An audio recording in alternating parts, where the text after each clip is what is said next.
What if everything you were taught about Africa started in the middle of the story? What if Africa was not discovered but remembered incorrectly? Before Europe rose, before Asia expanded, before the modern world took shape, Africa was already moving across the earth.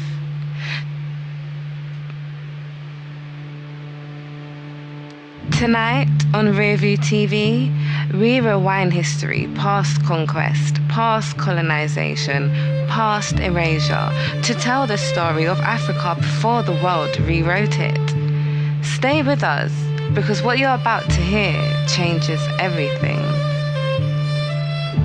If you value truth, context, and real historical depth, subscribe now, hit the like button, and turn on notifications, because stories like this are not told everywhere. Humanity begins in Africa. The oldest remains of Homo sapiens, over 300,000 years old, were found in East Africa. From this continent, humans migrated outward in waves, populating the entire planet. That means every culture, every civilization, every nation traces its deepest roots back to Africa. Africa was not catching up to the world came from Africa. Long before foreign empires arrived, Africa was a continent of movement. The Sahara, now desert, was once green, filled with rivers, cattle herders, and trade corridors. African societies mastered agriculture suited to extreme climates, early medicine based on plant medicine, independent ironworking technologies, astronomy used for farming, navigation, and architecture. River systems like the Nile, Niger, and Congo functioned as ancient highways, not barriers. Africa was connected internally and externally by design. Africa did not exist outside the ancient world system. It was central to it. The Nile Valley supplied grain, gold, and intellectual capital to the Mediterranean. Nubia rivaled Egypt in power, trade, and military strength. West African empires, Ghana, Mali, and Songhai, controlled gold routes that founded economies across North Africa, the Middle East, and Europe. Timbuktu was not a myth.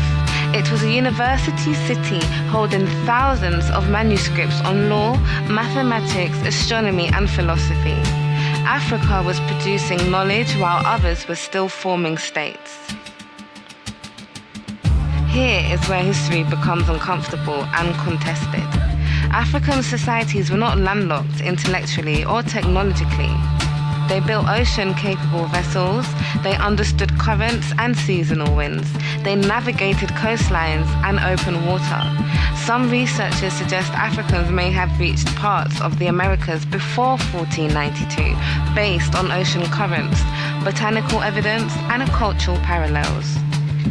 Mainstream scholars remain cautious, and definitive proof of sustained settlement has not been established.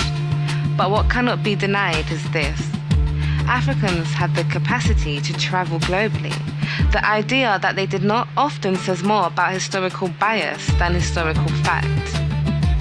Before conquest, African history was preserved through oral historians with strict memorization protocols, written records in Arabic, Ge'ez, and indigenous scripts, sacred knowledge systems tied to land, time, and astronomy.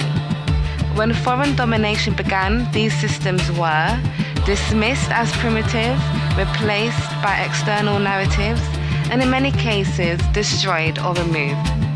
Africa did not lose history because it lacked one. It lost history because someone else controlled the record. To justify conquest, Africa had to be portrayed as empty, backward, waiting to be discovered. But a continent that built civilizations, controlled trade, and educated the world could not be honestly framed that way. So the timeline was rewritten, and what came before conquest was pushed out of view.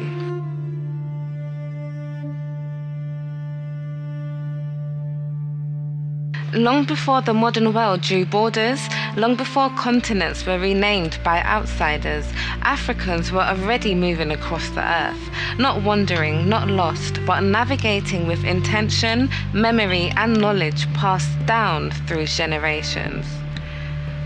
Africa's earliest external movements did not begin with Europe. They began eastward. Archaeological and genetic evidence confirms that African populations moved through the Horn of Africa, into the Arabian Peninsula, across South Asia, and deeper into Southeast Asia. This occurred tens of thousands of years ago, long before the idea of Asia existed. African descendants were already living in the Indian subcontinent, navigating coastal routes along the Indian Ocean, settling regions that would later become India, Sri Lanka, Indonesia, and beyond. These were not encounters with foreigners. These were Africans expanding the human family before ethnic divisions hardened into modern identities. Europe, too, was shaped by early African migration. The earliest modern Europeans descend from African populations who entered the Levant, Anatolia, Southern Europe. Ancient DNA confirms African ancestry in early European populations, long before classical Greece or Rome existed. Europe did not begin separate from Africa. It emerged after Africa. Only later, much later, did Europe define itself as something apart. By antiquity, African sailors dominated Indian Ocean trade. East African societies traveled to and traded with Arabia, Persia, India, Southeast Asia, and Swahili city-states were multicultural, multilingual, and maritime by design. African merchants, navigators, and settlers were present before European oceanic expansion by over 1,000 years. This is not theory, this is documented history. Now we move into territory history has not fully settled. The Atlantic Ocean is governed by powerful, predictable currents, including the Canary Current, which flows directly from West Africa to the Caribbean and the Americas. Oceanographers agree on this. Some scholars suggest that African sailors could have reached the Caribbean, Central America, North and South America. Evidence often cited includes African origin crops appearing in the Americas before 1492, cultural parallels observed in art and symbolism, ocean currents that make westward travel feasible even without advanced navigation instruments. However, and this matters, mainstream archaeology has not confirmed sustained African settlement in the Americas before Columbus. This remains an open question, not a closed case. What history cannot deny is capability. Africans were not technologically incapable of crossing oceans. The belief that they were reflects assumption, not evidence. Claims of African presence in Hawaii, deep Pacific Islands, Antarctica exist largely in oral traditions, speculative research, and fringe hypotheses. At present, there is no verified archaeological or genetic evidence confirming pre-modern African settlement in these regions.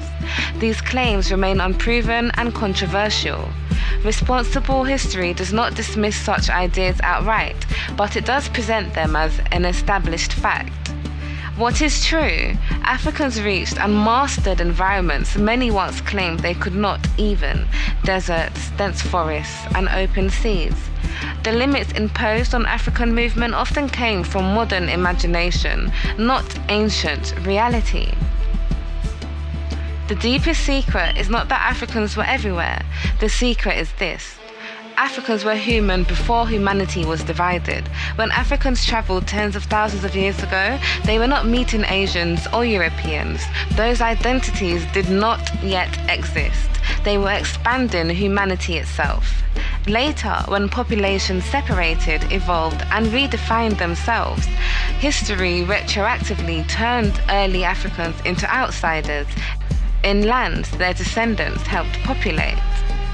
Africa did not wait to be invited into history. Africa began history, and before the world fractured into races, nations, and hierarchies, Africans were already walking, failing, trading, and settling across the earth. This is not about superiority, it is about restoring the correct timeline.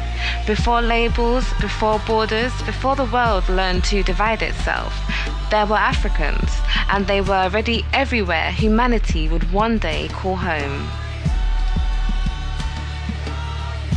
Africa's story does not begin with chains, it begins with humanity itself.